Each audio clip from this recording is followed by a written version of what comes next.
정말 우리가 세계복음을 할 수 있겠냐라는 질문 속에서 답을 찾아야 되겠죠. 근데 실제로 보면 내 무능, 내 환경, 내 노력 이런 것을 봤으면 절대 불가능한 건 맞습니다. 근데 절대 불가능한 것을 예수께서 말씀하신 겁니다. 그렇다면 우리가 할 수 있는 건 절대 불가능이라면 이 말씀을 하신 그리스도께서는 절대 가능하다는 얘기 아닙니까? 그래서 우리는 그리스도가 필요한 겁니다. 그렇기 때문에 조금만 정복의 시련을 누리기 위해서 기본적인 부분들을 조금 준비를 하고 인도를 받아야 되겠습니다.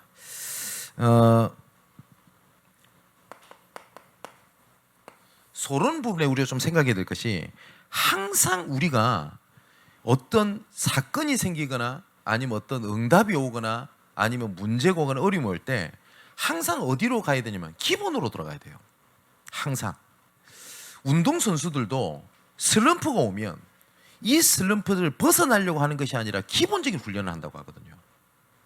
그건 확실합니다. 그래서 우리가 이 말 많이 듣죠. 개혁. 우리 교단 이름도 개혁교단이잖아요. 이 개혁은 새롭게 돌아가는 걸 얘기를 합니다. 그죠? 항상 어디든지 복음에 대한 기본으로 돌아가야 돼요.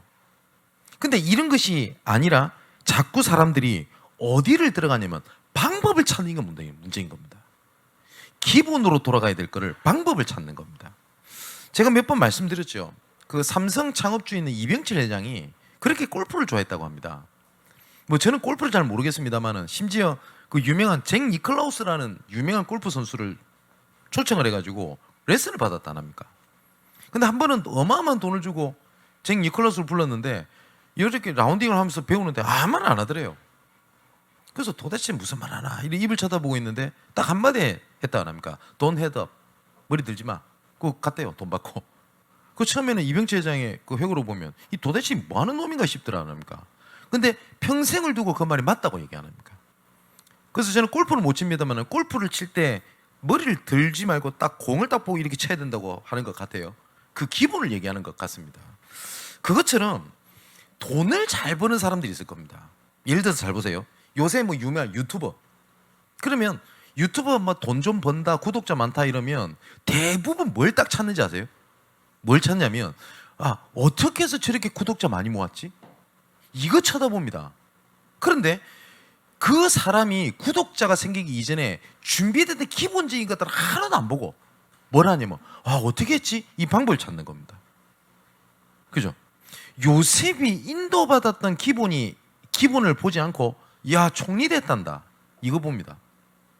다윗이 하나님께서 보게 하셨던 이런 기본적인 이런 인도보다 왕 성전 지었단다 이렇게 보니까 우리는 그걸 못 따라가는 겁니다. 그렇다면 우리가 조금만 내 삶에 대한 조금 기본적인 부분들을 보고만 해서 준비를 하는 겁니다. 우선은 삶이 무너져 버리면 영적인 것도 같이 무너집니다. 왜냐하면 우리의 마음과 몸과 그리고 영혼과 이런 것들이 연결되어 있거든요. 그래서 육신적으로 굉장히 앓거나 몸이 아프잖아요. 그러면 영적인 부분도 약해질 뿐더러 정신적으로도 약해집니다. 분명히 그렇습니다. 그래서 우리가 오력이라고 그러죠. 영력, 지력, 체력. 그게 체력도 들어가는 이유가 그것 때문에 그렇습니다. 영적으로 무너지면 반드시 정신적으로 무너지고 육신도 무너집니다. 정신병원에 혹시 가보신 분이 있는지 모르겠습니다. 분명히 정신적으로 열악해져 있는데 몸까지 아파 있습니다. 그래서 삶의 규모가 완전히 무너져 버리면 영적인 생활도 거의 안 됩니다. 그래서 완전히 무너져 있는 사람에게 꼭 필요한 건 뭐냐? 조금 이거는 율법적인 얘기가 아니라 조금 그 삶의 규모를 좀 가져줘야 돼요. 그래서 계속 늦게 자고 안 되는 사람들, 그 청년들이나 성도들한테 제가 꼭 하는 얘기 있지 않습니까? 일어나라 안 합니까? 그죠? 우울증 걸린 사람 특징이 있습니다. 집에만 앉아 있습니다. 그럼 제가 해주는 얘기 있습니다. 뭐 그리스도면 된다, 기도해 줄게, 기도해라. 그 얘기도 하겠지만 뭐 얘기하는지 합니까? 산책 나가라, 산책. 그겁니다. 사람이 햇빛을 받지 않으면 사람은 멀쩡한 사람도 우울해집니다. 그죠? 나가라 안 합니까? 그게 굉장히 기본이거든요. 그래서 이런 삶의 기본을 좀 갖추라라고 하는 것은 똑바로 살아라 그 수준이 아니라 영적인 것이 무너진단 말이에요. 그리고 경제도 마찬가지입니다. 어떻게 하면 돈을 벌까? 그런 게 아니거든요. 그죠? 내가 어떻게 하면 빛의 경제를 회복할까? 할 때 두 가지는 기본적으로 갖추고 있어야 돼요. 올바른 경제관, 두 번째 올바른 흥건관입니다. 한번 랩런트들 이런 것들 한번 훈련시켜 볼 필요도 있습니다. 내가 만일 버는 돈을 100분위로 단일해 가지고 내가 먹고 입고 하는 부분에 만일에 내 돈 30% 40%가 들어간다면 미안하지만 돈 벌기 어렵습니다. 돈이 있어야지 저축을 하주라고 하는 많은 사람이 있거든요. 아니요, 그 사람은 돈 1,000만 원 벌어 저축 못합니다. 많은 사람이 이 생각하거든요. 동남아 가면은 우리나라에서 버는 돈 가지고 동남아 그 이런 제3국에 가면 잘 살 수 있을 거라 생각하거든요. 분명히 못 삽니다. 왠지 압니까? 경제적 수요 물가는 낮을 수 있어요. 근데 우리나라 사람이 씀씀이라고 하는 생활 패턴이 있죠. 이거를 그대로 갖고 가서 하기 때문에 더 힘듭니다. 그래서 이런 필리핀이나 뭐 이런 태국 이런 데 가서 황제 노후를 생각하고 갔던 사람들이 무너진 이유가 그것 때문에 무너집니다. 그죠?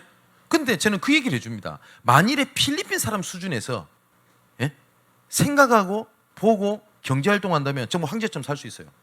그 나라 수준에서. 근데 안 된다니까요. 거의 대부분이 돈이 없다 이러는데 올바른 경제관, 올바른 흥건관이 안 돼 있어요. 그죠? 제가 그 말씀 종종 드리지 않습니까? 돈이 이거는 제가 돈 강요하는 거 아닙니다. 여러분 제 중심 아시죠? 제가 교회 세워지고 난 다음에 돈 얘기한 적 없지 않습니까? 이거는 삶의 기본을 얘기하는 거거든요. 여러분 내가 100만 원을 벌었을 때 10만 원을 하나님 앞에 드리는 게 쉬울 것 같습니까? 1억을 벌어서 1,000만 원 드리기 쉬울 것 같습니까? 액수가 올라가면 그때부터 심장이 벌렁벌렁거립니다. 그죠? 그런데 우리는 어떻게 생각하느냐? 단순하게 지금 없으니까 내가 드릴 게 없다 이렇게 생각합니다. 아닙니다. 그죠? 그런 것 속에서 삶에 대한 기본적인 어쩌면 기본이잖아요. 여기서 굉장히 많은 것들이 나옵니다. 은혜로 주신 것들을 알게 함이니라. 내가 직장 생활하는 업도 마찬가지입니다. 업을 할 때 기본적인 게 뭐죠? 해야 될 일이 있어요. 그죠? 당연한 거. 그리고 그 일에 대해서 연구도 하고 공부도 해야 됩니다. 그런데 복음이면 된다 이래가지고 하는 건 그 믿음 아닙니다. 그 깡다구입니다. 그죠?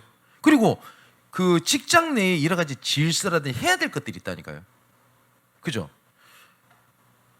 어떤 사람은 그럽니다. 바울이 노예 제도를 인정했다라고 주장하는 학자들이 있어요. 바울이 이런 얘기를 하거든요. 상전들아, 노예를 잘 도와줘라. 종들아, 상전들을 너희 주인을 하나님처럼 섬기라. 봐라, 바울도 이렇게 했지 않냐? 라고 얘기를 하거든요. 그 진짜 바보 같은 소리입니다. 바울은 질서를 얘기한 겁니다. 질서를. 그죠? 하나님께서는 항상 질서와 개혁을 하기 원하시지 하나님 혁명을 원하시는 게 아니란 말이에요. 이게 기본 중에 기본입니다. 이 속에서 조금 생각만 기본적으로 하면 됩니다. 예를 들어서 거의 대부분 사실을 못 봐요. 거의 편협하게 봐요. 저는 뉴스를 보면 딱 두 가지를 봅니다. 보수 입장에서 본 그 기사를 꼭 보고요. 진보 입장에서 딱 보는 거 봅니다. 근데 진보 제가 빨갱이 다 틀렸어 막 이런 이것도 틀린 거예요. 또 반대로 에이 저 꼴통 제가 그것도 틀린 겁니다. 그죠? 우리는 보수냐 진보냐 했을 때 우리는 사실을 봐야 될 거 아닙니까? 그 안에 진실을 봐야 되고 영적 사실을 봐야 된단 말이에요. 근데 거의 대부분이 그런 걸 못 봐요. 그러다 보니까 생각이 틀려 있는 겁니다. 생각이 틀려 있다 보니까 당연히 판단은 다르게 할 거고요. 그것이 계속 반복되면 내 잠재의식 속에 딱 뿌리를 딱 내려져 버립니다. 그래서 다른 사람은 문제 아니게 보이는 거를 나는 문제로 잡고 있는 경우가 있어요. 그죠? 그리고 조금 하나님이 중요한 갱신해야 될 시간표구나 이렇게 봐야 될 거를 이게 뭐 어째서 이렇게 또 뿌리 내리면 또 틀린 생각을 이렇게 하게 됩니다. 그래서 빌립보서 1장 9절 10절에 바울이 지극히 사는 것을 분별하라 안 합니까? 그리고 우리 랩런트들이 꼭 기억해야 될 게 있어요. 뭐냐면 내가 과거에 받았던 상처, 내가 이거 품고 있으면요, 이것에 따라 삶이 딱 틀에 딱 잡힙니다. 상처받지 않기 위해 방어하는 삶을 살아야 돼요. 또 그 분야에 딱 상처를 입게 되죠. 그러면 그쪽 부분은 영적으로 성장을 하지 않습니다. 성장을. 제가 해외에서 사역을 했던 이 친구가 PK예요. 목사님 딸인데 이 친구는 인간관계에 대한 상처가 있는 겁니다. 그게 모르겠어요. 이 친구 말이에요. 뭐 다 맞는 말은 아니겠지. 그 성도들이 아빠를, 목사님을 그렇게 힘들게 했대요. 뭐 설사 그랬겠냐마는 그래 놓으니까 이 친구는 사람이 싫은 거예요. 그래서 어디 왔냐? 저쪽에 필리핀 산골짜기 바교로 들어간 겁니다. 근데 괜찮을 줄 알았단 말이에요. 그러니까 이 친구가 내한테 고백했던 거라니까요. 사람이 싫어서 피해 다니면서 피해 다니다 해외까지 와서 마닐라에 있었대요. 마닐라 사람 많거든요. 1700m 산꼭대기에 있는 도시로 온 겁니다. 근데 이 친구 했던 고백입니다. 나는 피해 다녔지만 사단은 한 번도 나를 놓은 적이 없다고. 그죠? 그러면 이것에 일평생 그걸 갖고 살아야 된다니까요. 어떻게 할 겁니까? 이것을 어떻게 해야 되냐? 오늘 오전에 말씀드렸지 않습니까? 하나님께서, 여호와께서 그 원수들, 그 상처를 발판 삼을 때까지 오른편에 서 있으라. 그 답, 그거 외에는 없습니다. 만일에 내한테 갈등을 준다, 상처 주는 사람이 옆에 있다, 이랬을 때 조금만 그거 뛰어넘는 생각을 하면 중요한 답과 중요한 그릇을 준비하는 절호의 기회입니다.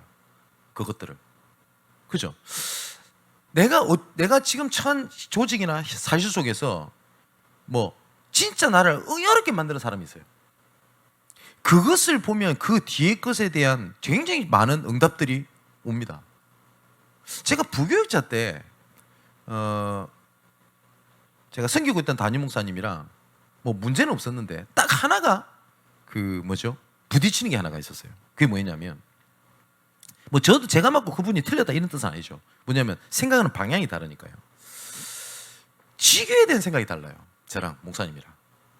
지교는 저렇게 하면 안 될 것 같고, 그리고 말씀드려서 아닌 것 같은데 목사님께서는 그렇게 하시더라고요.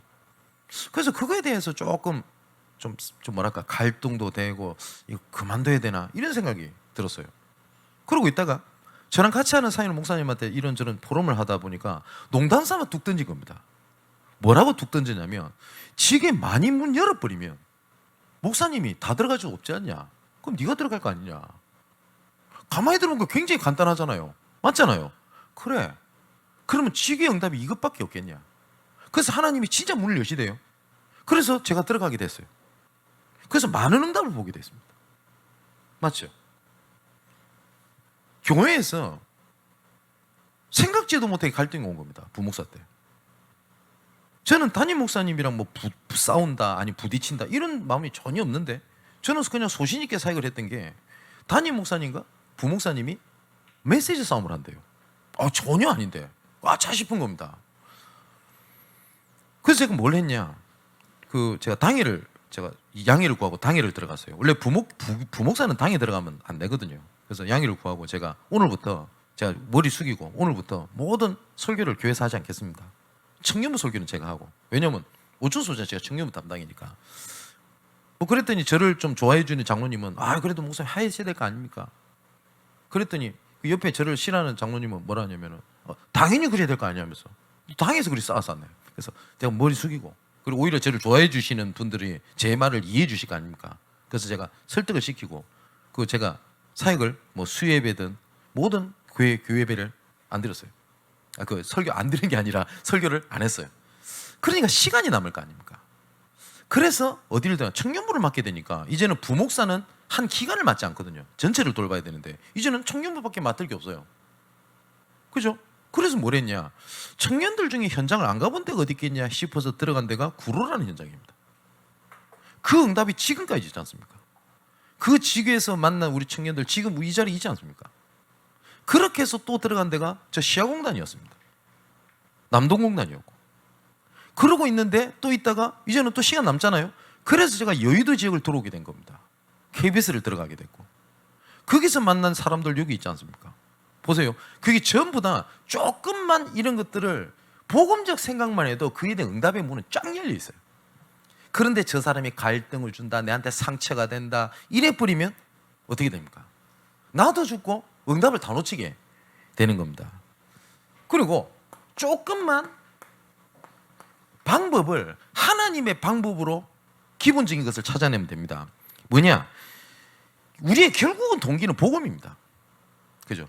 내가 어찌할 줄 모르겠다라고 하면 포기가 아닙니다. 맡기는 겁니다. 포기랑 맡기는 건 다릅니다. 맞죠? 하나님, 저는 진짜 아무것도 할 게 없습니다. 주께서 하여 주옵소서. 그건 맡기는 겁니다. 난 모르겠다. 이거는 포기입니다. 포기하고 맡기는 건 다릅니다. 그죠? 그리고 조금만 하나님의 계획이 뭔지에 대한 방향을 조금 보면 돼요. 조금만. 당장 이것이 안 보일 수도 있어요. 이게 이 하나님의 계획이 1년 뒤에 나올 수도 있고요. 어쩌면 10년 뒤에 나올 수도 있어요. 그거는 중요한 건 아니에요. 근데 그 방향을 맞추고 있으면 하나님이 나를 끌어가십니다. 성령 인도는 내가 붙잡고 정신 똑바로 차리고 이렇게 간다는 것도 맞겠지만 나는 어찌할 바를 알지 못할 때 하나님께서 나를 끌고 가시는 게 인도입니다. 두 가지입니다. 자, 그렇다면 본론에 기본적으로 조금 해야 될 세 가지가 있습니다. 가장 첫 번째는 모든 것의 결론을 딱 세 가지를 붙잡고 가셔야 돼요. 첫 번째는요, 오늘 본문입니다. 사도행전 1장 1절에 데오빌로여 내가 먼저 쓴 글에는 했거든요. 그게 무슨 말이죠? 주는 그리스도시요 살아계신 하나님의 아들이십니다. 그건 무슨 말이냐? 그 안에 모든 것 다 있다. 내년에 정말 본격적으로 이걸 확인하는 마음의 결단을 하셔야 됩니다. 그리고 지금까지 작은 것에 무너졌던 오늘의 내 상황이 내년에는 전혀 그것이 문제되지 않는 영적 상태로 되는 응답이 분명히 있게 될 겁니다. 그래서 내년에 본격적으로 해야 될 훈련, 확인해야 될 것이 뭐냐? 그리스도께서 모든 문제 해결할 것이 맞냐? 이 말은 문제 해결된다 안 된다가 중요한 게 아닙니다. 뭐냐? 문제가 안 되는 겁니다. 그죠? 어떤 분이랑 대화를 했어요. 분명히 하나님께서 그 불치병을 치유하셨어요. 병원에서 안 된다 하는 거를. 근데 다시 그 병이 재발했냐? 아니에요. 근데 이분은 그 질병의 단어만 들어도 부들부들 떨리는 거예요.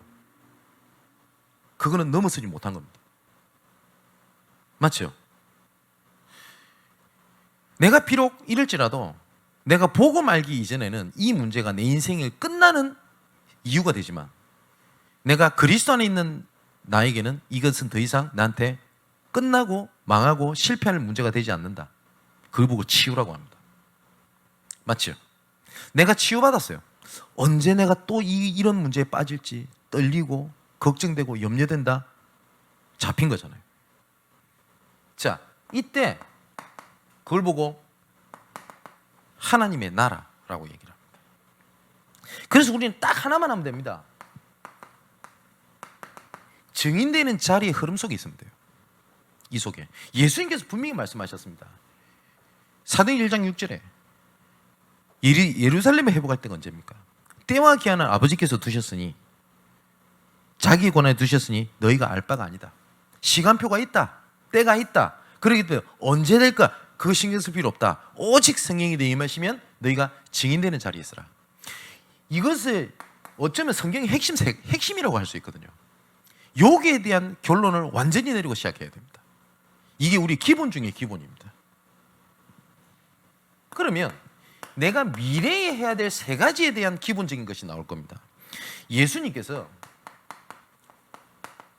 부활하시면서 주셨던 말씀입니다. 그냥 어쩌다가 사람이 막 병들었다가 갑자기 딱 깨어나가지고 했던 얘기가 아니라 만왕의 왕 되신 하나님께서 육신을 입고 오셔서 죄와 저주와 사단과 지옥 배경을 완전히 이기시고 승리하시고 난 다음에 하셨던 얘기입니다. 마태복음 28장에 16절 20절에 모든 족속에서 제자 삼아라. 그죠? 그 예수님께서 승리하신 예수님께서 마가복음 16장 15절 20절에 보니까 치유해라. 요한복음 21장 15절에서 18절에 보니까 후대 내 어린 양을 먹이라. 사도행전 1장 8절에는 뭐라고 했냐? 땅끝까지 증인되라 라고 말씀하셨습니다. 그분께서 보좌에 앉으셔 계십니다. 그리고 보좌의 능력으로 지금도 우리에게 말씀을 주고 계십니다. 또한 뭘 약속하셨냐? 미래에 대한 것도 미리 말씀하셨습니다. 재림에 대한 말씀을 하셨거든요. 그때 이런 말씀하셨습니다. 말세에 전도자가 핍박받게 될 거다. 특히 요한계시록 보면요, 무시무시한 얘기 나옵니다. 그죠? 그래서 보통 이단들이 보면은 요한계시록 갖고 잘 막 풀어냅니다. 이게 뭔 뜻이다.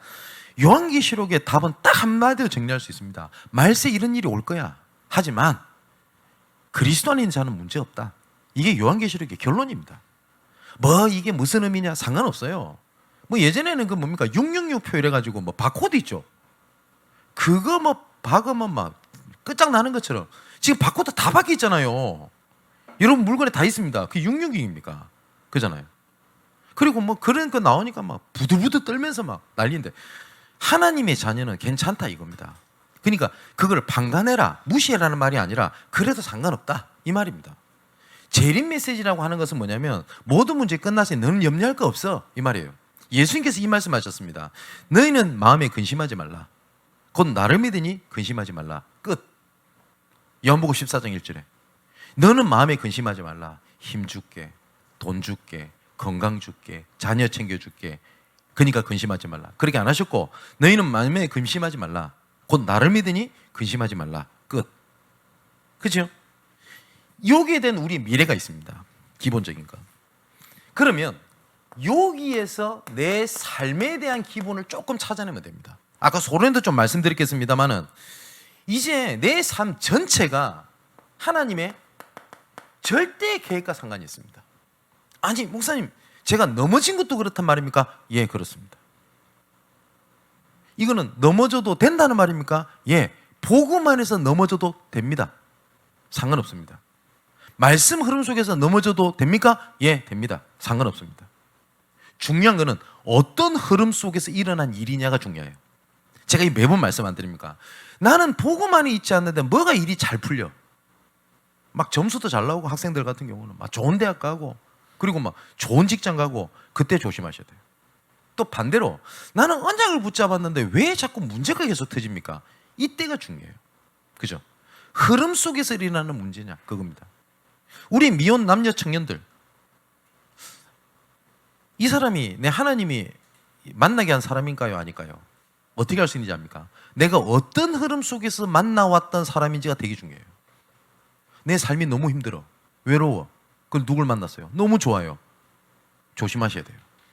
그죠? 내가 청년들한테 종종 얘기 안 합니까? 내가 저 사람 없으면 살 것 같아. 안 될 것 같아. 너무 이쁘다. 너무 잘생겼다. 그걸로 만나잖아요. 초등학생도 그걸로 이쁘다, 잘생겼다, 나랑 편하다, 그 수준 갖고 결혼을 결정합니까? 미래를 결정해요? 내 인생을 결정합니까? 아니잖아요. 그죠? 그리고 불신자들도 그거 보는데 이쁘다, 잘생겼다, 그걸로 내 인생을 결정을 짓습니까? 아니잖아요. 여러분, 그 잘생기고 이쁜 별로 중요하지 않습니다. 한 2년 같이 살면요, 그 의미 없어요. 그놈이 그놈이라. 그죠? 머리 나쁜 사람 3년 갑니다. 2년 이상 안 갑니다. 결혼해 보시는 분 알죠?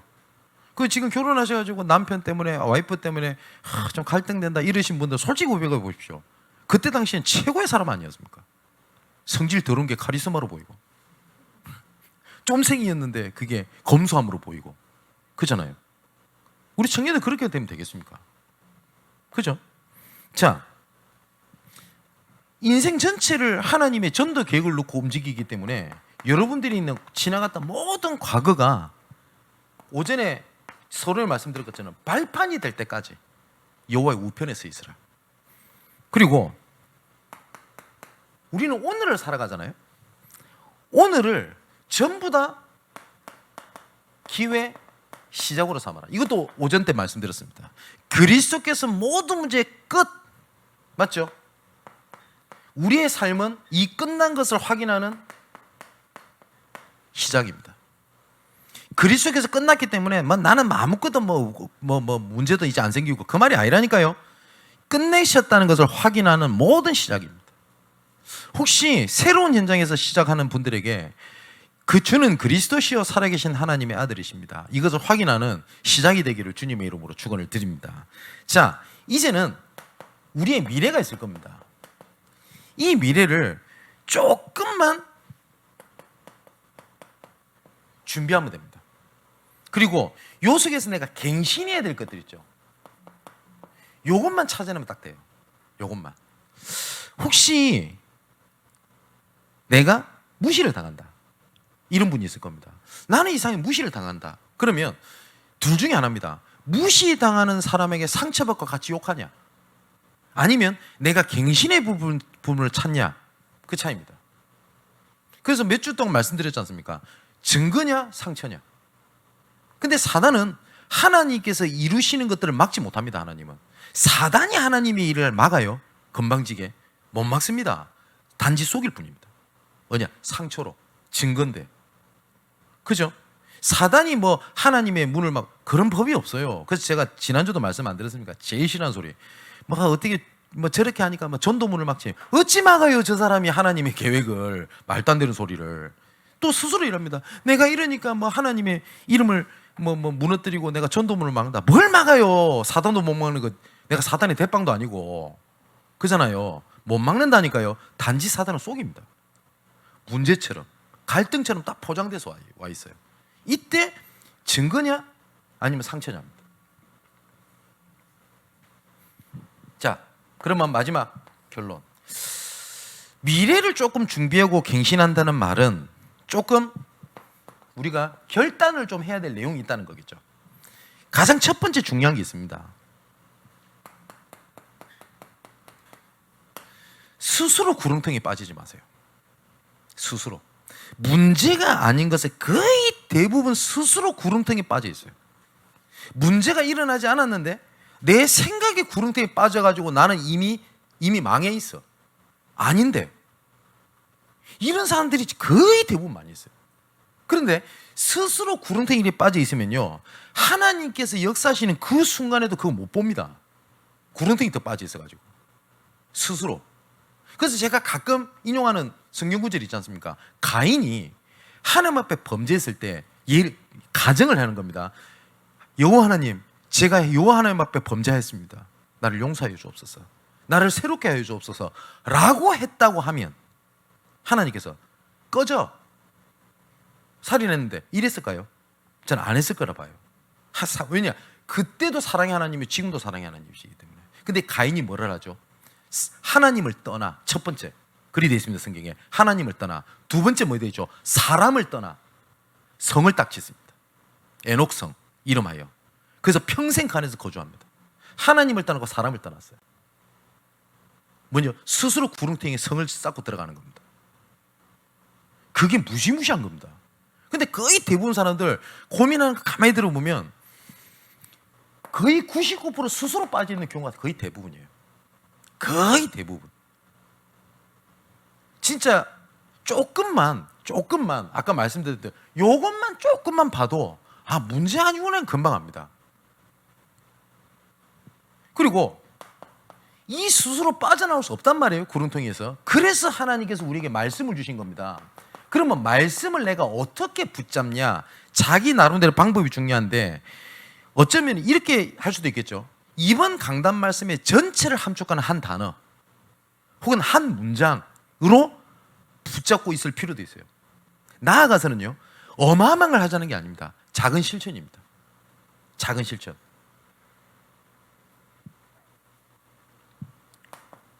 이것을 붙잡는 걸 보고 기도라고 얘기를 합니다. 그러면 기도를 어떻게 하면 되겠냐? 하나님 주세요가 아닙니다. 하나님 주세요보다 더 하나님께서 꼼짝 못하게 하는 기도가 있습니다. 하나님 말씀하셨지요. 지키세요. 이겁니다. 모세가 하는 기도를 잘 보십시오. 하나님께서 진짜 애들 말로, 은주님표로 빡이 돌아가지고 애들 말로 이스라엘 백성들을 계속 진멸하시려고 하는 장면이 몇 군데가 나옵니다. 그때마다 모세가 하나님 앞에 서서 했던 고백입니다. 하나님께서 이렇게 말씀하셨지 않습니까? 그때마다 반복해 나오는 말이 있습니다. 여호와께서 마음을 돌이키사. 그죠? 말씀 붙잡아라는 말이 그 말이거든요. 하나님 이렇게 말씀하시지 않습니까? 그죠? 하나님께서 요셉과 이렇게 요셉을 통해서 이렇게 증거 주셨던 것처럼 나와 함께 계시지 않습니까? 하나님 그 약속을 지키시옵소서. 그게 기도입니다. 우리 렘넌트들에게 기도를 진짜 잘 가르쳐야 돼요. 저는 어릴 때 기도를 그렇게 배웠거든. 뭐 갖고 싶다 이러면 기도해보래. 그럼 하나님 주실 거래요. 저는 어릴 때 기도를 그렇게 배웠어요. 그래가지고 전 잊지도 못하는 게, 이번 좀 있으면 크리스마스인데 그때 당시에 메칸드 V라고 하는 로봇가 있었습니다. 기억하시는 분 계실지 모르겠는데 그거 갖고 싶다고 하는데 집에 가능했다 안 합니까? 기도해보래요. 기도했다. 근데 그 다음날 머리맡에 메칸드 V 로봇가 있는 거예요. 놀랐어요, 어린 마음에. 지금 생각하면 부모님이 놔둔 건데 그때부터 기도가 이상하게 들어가가지고 떼쓰고 관지는 뭐 이루어진 줄 알았어요. 이거 바뀌는데 꽤 오래 걸렸어요. 저 아닙니다. 렘넌트 또 올바르게 가르쳐요. 말씀을 붙잡아라. 그래서 우리 출애굽기에서 계속 확인했지 않습니까? 여호와께서 언약을 기억하사. 맞죠? 정말 이거는 어쩌면 기본 중인 기본입니다. 꼭 이걸 응답으로 찾아 누리는 우리 양문교회 전도자 되시기를 주님의 이름으로 축원을 드립니다. 기도하겠습니다. 하나님께 감사함을 드립니다. 이미 우리를 정복의 여정으로, 정복의 시련의 과정 속에 머물게 하심을 믿습니다. 우리의 눈을 열어 하나님께서 일을 진행하고 있음을 보게 하여 주옵소서. 기본적인 부분에 묶여 하나님의 응답을 보지 못하는 안타까운 일이 없도록 정복의 시련의 기본을 속히 회복하는 시간 되게 하여 주시옵소서. 이번 한 주일 동안 주신 말씀이 성취되는 것을 보게 하시고 성취된 것 속에 그 다음에 하나님의 계획을 보게 하시며 그 계획을 가지고 도전하게 하여 주옵소서. 살아계신 예수 그리스도 이름으로 기도하옵나이다. 아멘.